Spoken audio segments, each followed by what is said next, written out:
Welcome back to Next Gen Investing. It's time for Under 30. And as Jenny said before the break, we're looking at Archer with George Tsilis, Senior Markets Correspondent for the Schwab Network. George, I swear we've talked this one before, or one of its competitors, like Joby. I don't know if they're perfect competitors, but they remind me of one another.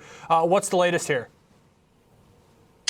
Well, yeah, we talked about Joby, and Archer is one of these other major players in the eVTOL, which is basically the electric vehicle takeoff and landing ecosystem that we're starting to see, the infrastructure that's basically like EV helicopters. And this is an area that of the EV space that really hasn't got a lot of attention. But if you look at some of the promising technologies out there, Archer is one of these air taxi companies that probably will be getting some contracts and some business, especially when it comes down to, places like transportation from urban centers to airports and other, collaboration, last mile transportation needs for passengers. And so one of the things about this particular company is that it's past its design phase. They actually have an electric takeoff and landing vehicle that's past the design phase. Now they're in the certification phase. And so over time, they're getting some additional FAA certifications passed, and recently they received a certification which allows them to basically establish a pilot's academy, in other words, a flight school for their technologies. And this company does have partnerships and collaborations, as well as financing from major international players like the UAE, United Arab Emirates, and Abu Dhabi.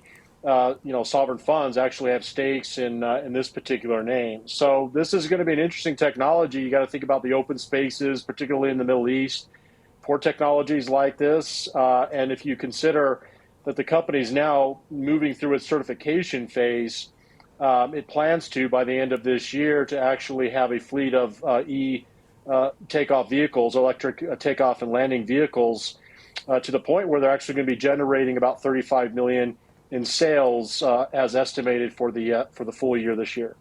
So, George, is there any degree of concern with its financing? Because obviously these companies that are up and coming that aren't profitable yet, I mean, there's a massive load of financing that has to be done before we start to see, their products really, truly take flight, no pun intended. But, are we worried at all about, balance sheet concerns here?